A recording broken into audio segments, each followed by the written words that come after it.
ఇగో మొత్తం తోట అండి, పూలు చూడండి. వీళ్ళు చాలా దూరం నుంచి వచ్చారంటే, కుర్రోళ్ళు చాలా దూరం నుంచి వచ్చారంట. ఎవరు అయ్యా బాబు? ఎవరు? ఎల్లంగారా? ఎల్లందుర్గం. ఎక్కడది? అనంతపురం. బో చాలా దూరమే. అంత దూరం నుంచి వచ్చారు చూస్తాకి, అక్కడికి ఫోటోలు దిగుతాకి. అపాయింట్మెంట్ ఉందా? సరే సరే సరే, ఓకే. అదే చెబుతానుగా, అందుకే అడుగుతున్నాగా. నేను అందుకే అడుగుతున్నానండి, నేను అందుకే అడుగుతున్నా. యూట్యూబ్ ఛానల్ ఉంది, మీరు ఓపెన్ చేయండి, నేను పెడతా, వీడియో పెడతా నేను. అవును, చూడండి. ఇంకా మిగతా వాళ్ళు కూడా పంపండి మా వీడియోలు, మీకు నచ్చితే. నచ్చపోతే లేదు. నచ్చినానుకో సబ్స్క్రైబ్ చేయండి, లైక్లు కొట్టండి, ఎంకరేజ్ చేయాలి. మరి ఇలాంటి వాళ్ళు చేస్తే మాకు కొద్దిగా పేరు వస్తుంది. చూడండి, మా ఛానల్ చూడండి, అన్నీ మంచిగా ఉంటాయి వీడియోలు, మంచిగా ఉంటాయి.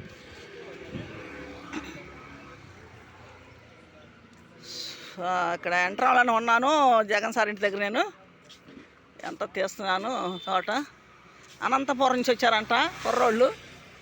మరి వాళ్ళు కూడా మాది వీడియో పెట్టండి అంటున్నారు యూట్యూబ్లో. మా ఛానల్ ఓపెన్ చేశారు వాళ్ళు, కుర్రోళ్ళు చూశారు. చూడండి పూలు ఎలా ఉన్నాయంటే, పూల తోట చివరి దాకా ఉంది.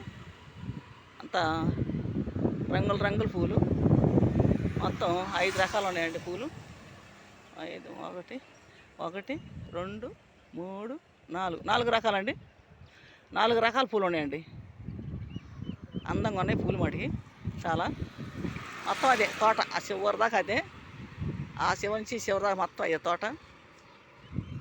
బాగున్నాయి, అందంగా ఉన్నాయి. జగన్ సార్ ఇంటి దగ్గర ఉన్నా నేను. మా అక్కయ్య కూడా ఉంది, ఇక్కడ పని చేస్తుందండి. నేను పుచ్చకాయ, పుచ్చకాయ, పనసకాయ. మరి ఇంకా ఎవరు అడగలేదు ఇక్కడ.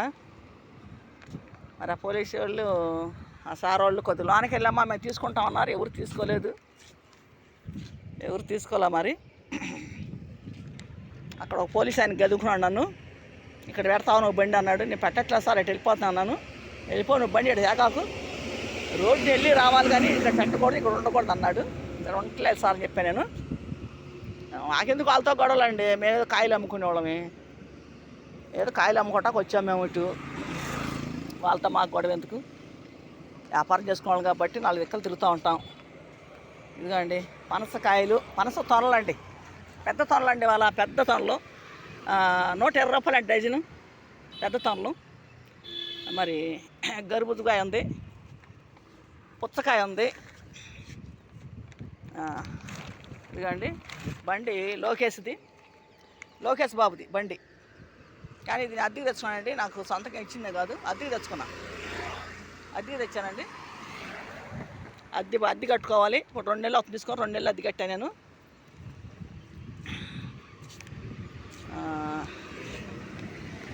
ఏమో మరి ఏం లాభం ఉంటుందో ఏమో, కానీ కూలి ఉండట్లేదు నాకు. మరి కూలి గిట్టట్లేదు అసలు. మరి ఎందుకంటే నాకు ఏమో అర్థం కావట్లేదు. మరి వ్యాపారం పట్టిన కానీ మరి అంత లాస్ కొడుతుంది, కానీ లాభం ఏమి కొట్టట్లేదు నాకు. లాభం రావట్లేదు. బండి అప్పుడు తిప్పుతున్నాను, శాఖీ మడి చేస్తున్నాను, కష్టపడుతున్నాను, కానీ ఫలితం ఉంటుంది. దేవుడు ఎప్పుడోసారి ఫలితం ఉంటుంది మాకు. కష్టపడుతున్నాను నేను. ఎంత కష్టపడితే అంత నాకు లాభం చూపిస్తాడు తర్వాత దేవుడు. నాకు నమ్మకం ఉంది దేవుడి మీద. ఎంత నష్టపోయినా అంత లాభం తర్వాత నాకు చూపిస్తాడు. నాకు పర్వాలేదు, నష్టపోతున్నాను, నేను బాధపడలేదు. నేను కాయలేసి కాయించి నష్టపోతూనే ఉన్నాను. కాకపోతే ఇంట్లో తింటున్నారు కాయ అంటే, సొంతంగా వేస్తున్నాం కాబట్టి మాకు రేటు బయట పెట్టి కొనకుండా ఇంట్లో తినటానికి మేము ఎవరైనా తినగలుగుతున్నాం. కాయలు మంచి కాయలు, ఏ కాయ అయినా సరే, వేసేది ఏ కాయ అయినా సరే తినగలుగుతున్నాం మేము ఇంట్లో. అదే బయట కొనాలంటే మాకు 500-600 అవుతాయి కదా, ఒక 20 రూపాయలు అవుతాయి కదా. అది సొంతంగా వేసుకుంటున్నాం కాబట్టి తింటున్నాం మేము. సరే మాకు వచ్చే లాభం దాంట్లో పోతా అనుకోవచ్చు, ఇంకా చేసేది ఏం లేదు. కొన్ని నష్టం వస్తూనే ఉన్నాయి. మనం పనసకాయలు వేసాయండి, ఒక 7 కాయలు తెచ్చాను. 7 కాయల్లో 4 కాయలు పోయాయండి, కులిపోయింది లోన, పనికి రాకుండా అయిపోయింది. అట్లా 3 కాయలు అమ్మాను. ఆ 3 కాయలు కూడా 3 రోజులు అమ్మాయండి.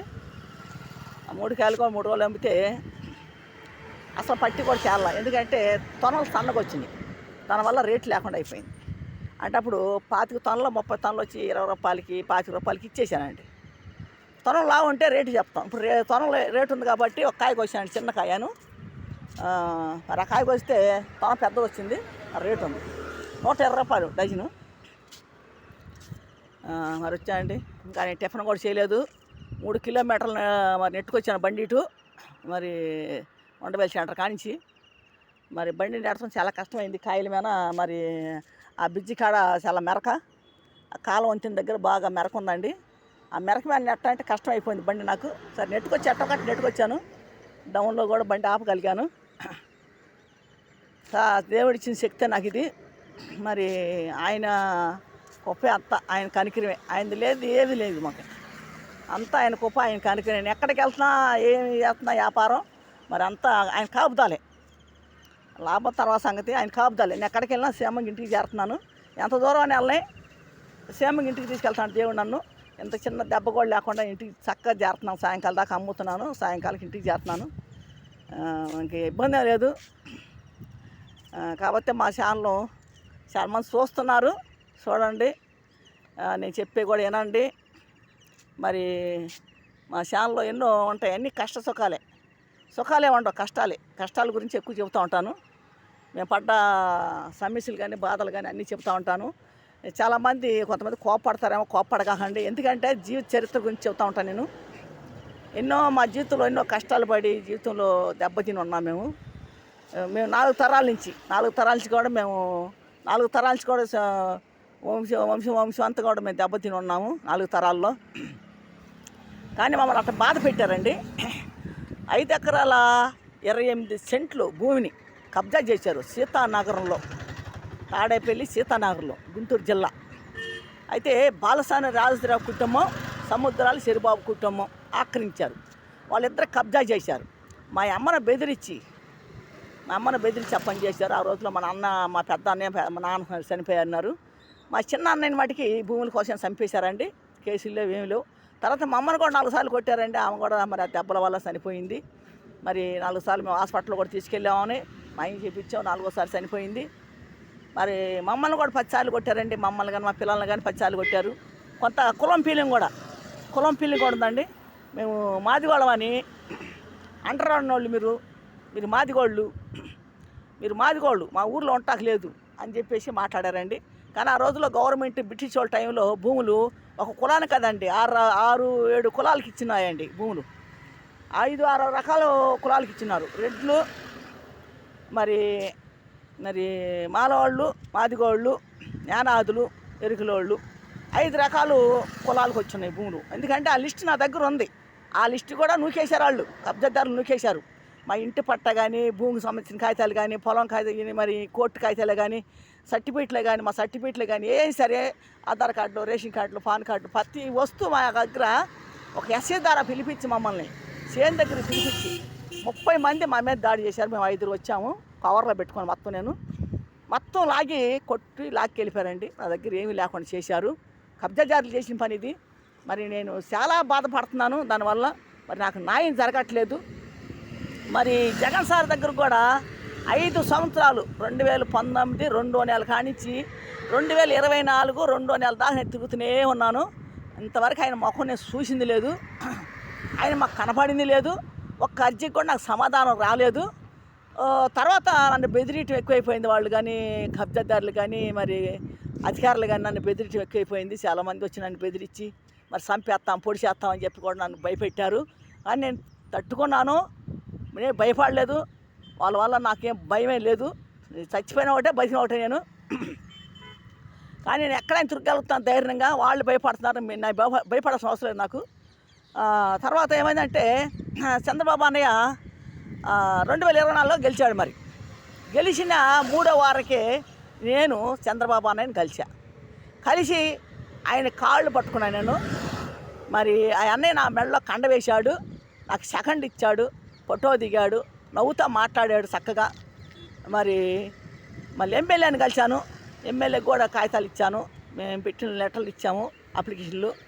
తర్వాత లోకేష్ బాబుని కలిశాను. లోకేష్ బాబు కూడా సెకండ్ ఇచ్చి మాట్లాడి బాగానే చేశాడు. ఆయనకు కూడా ఇచ్చి వచ్చాను కాగితాలు. తర్వాత పవన్ కళ్యాణ్ కాడికి వెళ్ళాము. 2 సార్లు తిరిగా విజయవాడ, ఇక్కడికి బైపాస్ తిరిగాను. సరే పవన్ కళ్యాణ్ ఉన్నారు కానీ కలలేదు అతను.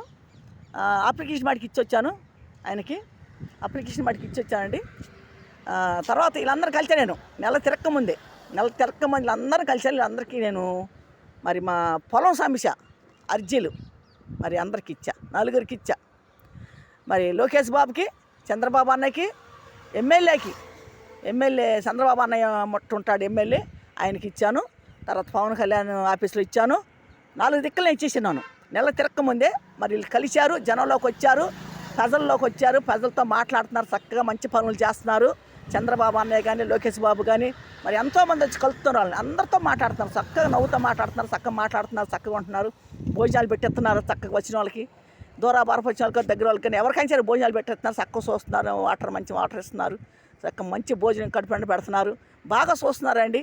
మరి చంద్రబాబు అన్నయ్య కానీ, లోకేష్ బాబు కానీ, పవన్ కళ్యాణ్ కానీ మరి భోజనాలు పెట్టిస్తున్నారు, బాగా చూస్తున్నారు, వచ్చిన వాళ్ళకి బాగా మర్యాద చేస్తున్నారు. చక్కగా ఏ గొడవలు లేకుండా సరిగిపోతున్నాయి, చక్కగా వాళ్ళు కలుస్తున్నారు, మాట్లాడుతున్నారు, అన్ని పనులు కూడా చక్కచక్క చేసేస్తున్నారు. మరి చంద్రబాబు అన్నయ్య, లోకేష్ బాబు, మరి పవన్ కళ్యాణ్ గారు, మరి ఎమ్మెల్యే గారు, మరి మిగతా అధికారులకు కూడా చెబుతున్నారు. చంద్రబాబు అన్నయ్య మీరు మంచిగా ఉండి మంచి పనులు చేయండి అని చెబుతున్నారు. మరి అన్నీ మంచిగానే జరుగుతున్నాయి. అన్నీ అమరావతి కానీ, అన్ని ఇసుక కూడా వదులుతున్నాడు. ఇసుక వదిలితే అందరికీ పనులు ఉంటాయి, చక్కగా చేతి నిండా పనులు ఉంటాయి, అందరి కుటుంబాలు బాగుంటాయి. అయితే ఇంకా మందు బ్యాంది కానీ ఇగోని ఇసుక అసలు లేకుండా చేస్తే బాగుంటుంది. గంజాయి కూడా అసలు లేకుండా చేస్తే బాగుంటుంది. గంజాయి వల్ల ఎంతోమంది కుటుంబాలు పాడైపోతున్నాయి. గంజాయి తాగి మరి మటలు జరుగుతున్నాయి, మానభంగాలు జరుగుతున్నాయి, మరి రేపులు జరుగుతున్నాయి, ఎన్నో జరుగుతున్నాయి. కానీ వాళ్ళని కూడా కంట్రోల్ చేసి అసలు గంజాయి లేకుండా చేయాలి. గంజాయి మొక్కని పీకేయాలి, అసలు ఆ మొక్క మొలవకుండా చేయాలి. ఇంకా గంజాయి అంటే ఎవరి కంటికి కనపడకూడదు. ఆ గంజాయి వల్ల ఎన్నో కుటుంబాలు పాడైపోతున్నాయి. మరి గంజాయి వ్యక్తులు విడిగా వదిలి ఉన్నారు అంతకుముందు. మరి ఇప్పుడు కంట్రోల్ చేయాలి చంద్రబాబు అన్నయ్య. మరి ముందు గంజాయి గురించి చర్య తీసుకుంటే బాగుంటుంది. అసలు కంట్రోల్ పెట్టాలి ముందు. దానివల్ల ఎంతోమంది జీవితాలు పాడైపోతున్నాయి, కుటుంబాలు పాడైపోతున్నాయి. మరి ఎక్కడ పడితే అక్కడ పొడుచుకొని చనిపోతుంది జరుగుతుంది. మరి వాళ్ళ వల్ల కుటుంబాలు పాడైపోతున్నాయి, రోడ్లు ఎక్కుతున్నారు, కుటుంబాలు చాలా యాతన పడుతున్నారు. మరి ఇసుమంటి కంట్రోల్ చేయాలి. ఉచితంగా ఇసుక వదిలితే మరి అందరు కూడా పనులు ఉంటాయి చేతి నిండా. మరి చేసుకునే వాళ్ళకి అందరూ పనులు ఉంటాయి, చక్కగా కుటుంబాలు బాగుంటారు. మరి మిగతాయి కూడా అన్నీ కూడా రేట్లు తగ్గాలి. అంటే తినే వస్తువులే కానీ, మరి బియ్యాలు కానీ, ఏ సరుకులు కానీ ప్రతి వస్తువు కూడా రేట్లు తగ్గిస్తే బాగుంటుంది. కరెంటు బిల్లు కానీ, మరి ఇల్లు లేని వాళ్ళకి సొంతంగా స్థలాలు ఎవరికి ఇచ్చినా కూడా ఒక 3 సెంట్లు, 4 సెంట్లు, 5 సెంట్లు అని ఇస్తే పేరు చెప్పుకుంటారు, జీవితాంతరాలు తరతరాలు చెప్పుకుంటారు. మరి చంద్రబాబు అన్నయ్య మరి ఆ పని చేస్తే బాగుంటుంది. 5 సెంట్లు ఇచ్చినా దండగ లేదు. ఎందుకంటే ఇందిరాగాంధీ టైంలోనే భూములు పంచినావా. మరి ఇప్పుడు మీరు 5 సెంట్లు ఇస్తే దండగేం లేదు. మరి నీ పేరు, నీ కుటుంబం కానీ, మరి ఎన్టీ రామారావు కుటుంబం కానీ అందరి పేరు చెప్పుకొని బతుకుతారు వాళ్ళు. చక్కగా లేని వాళ్ళకి, బతుకు లేని వాళ్ళకి 5-5 సెంట్లు ఇళ్ల స్థలం ఇచ్చి వాళ్ళు మరి కట్టుకోవటానికి కూడా ఇబ్బంది పడకుండా చూస్తే బాగుంటుంది. మరి అన్ని రేట్లు తగ్గించి అన్నీ అభివృద్ధి చేస్తే బాగుంటుంది, ఇంకా బాగుంటుంది. అభివృద్ధి చేసి అన్నీ బాగుంటుంది. ఎక్కడ గొడవలు జరగకుండా, ఎక్కడ కూడా గూండాలు, రౌడీలు లేకుండా, రౌడీని ముందు ఏరేసేయాలి, గూండాలను ఏరాలి ముందు. అసలు అంటే రౌడీజం చేయకుండా, గూండాయిజం చేయకుండా చాలామంది కొద్ది కంట్రోల్లో పెడితే ఇంకా బాగుంటుంది. మరి ఆటో డ్రైవర్లకు కూడా పాపం ఇబ్బంది పడుతున్నారు. మరి వాళ్ళకు కూడా మరి ఆయిల్, ఈ పెట్రోల్ అనేది వాటికి కూడా కొద్ది రేట్లు తగ్గితే ఇంకా బాగుంటుంది. మరి చంద్రబాబు అన్నయ్య ప్రతిది కూడా బీదోళ్ళ మీద పడకుండా బీదోళ్ళు కొంచెం న్యాయం చేస్తే బాగుంటుంది. మరి చాలామంది అప్పుల్లో కూడుకుపోయి ఉన్నారు. ఎందుకంటే లాక్డౌన్లో ప్రతి వాళ్ళు పాపం అప్పులు చేసుకున్నారు. ఆ అప్పుల్లోంచి బయటపడలేక చాలామంది కొంచెం చనిపోయి ఉన్నారు. మరి అట్ల గురించి కొంచెం చర్య తీసుకుంటే బాగుంటుంది. చంద్రబాబు అన్నయ్య, నువ్వు, లోకేష్ బాబు, మరి పవన్ కళ్యాణ్ ఎమ్మెల్యే గారు మంచి పనులు చేయండి. మంచిగా మీరు మంచి పేరు తెచ్చుకోండి. మరి మళ్ళీ మీ పార్టీ రావాలని 15 సంవత్సరాలు మీ పార్టీ ఎవరు కదిలెత్తాకలేదు, ఎవరు జ్వరపడతాకలేదు. పార్టీ గ్యారెంటీ 15 సంవత్సరాలు తర్వాత మళ్ళీ చంద్రబాబు అన్నయ్య వాళ్ళు చేయలేకపోతే, ఆయనకి శక్తి లేక చేయలేకపోతే తర్వాత మరి ఆయన కొడుకు రావాలని మేము అనుకుంటున్నాము. మరి లోకేష్ బాబు ఆయన ముఖ్యమంత్రి రావాలనుకుంటున్నాం. తర్వాత చంద్రబాబు అన్నయ్య తర్వాత అంటే ఆయన శక్తి ఉన్న వరకు ఆయన చేస్తాడు. ఆయన శక్తి లేని రోజు, ఆయన చేయలేని రోజు కొడుకు అప్పు చేస్తే కొడుకు చేయాలి. మరి లోకేష్ బాబు చేయాలి. లోకేష్ బాబు మరి ఇప్పుడు అన్నీ చూస్తున్నాడు, బాగానే ఉన్నది, చక్కగా మాట్లాడుతున్నారు, అందరితో మాట్లాడుతున్నారు. మరి అంతా బాగానే ఉంటుంది. లోకేష్ బాబు కూడా చక్కగా చంద్రబాబు అన్నయ్య కానీ, లోకేష్ బాబు కానీ అందగాళ్ళు, మంచి అందగాళ్ళు. మరి తండ్రికి తగ్గ కొడుకు కూడా మరి మంచి పనులు చేస్తున్నాడు తండ్రిలాగానే.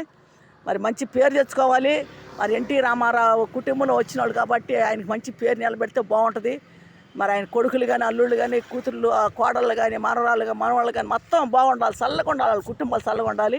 మరి అందరినీ మీరు కూడా పేదవాళ్ళందరినీ కనిపెట్టుగా చూస్తే, మంచి పనులు చేస్తే మళ్ళీ మళ్ళీ మిమ్మల్ని గెలిపించి మరి మంచి పొజిషన్లో ఉంటారు అందరూ. మరి మీరు మళ్ళీ గెలవాలి చెప్పి మేము కోరుకుంటున్నాము చంద్రబాబు అన్నయ్య. మరి మీ అందరికీ వందనాలు అన్నయ్య. మరి గుంటూరు జిల్లా తాడేపల్లి, నా పేరు శాంతి.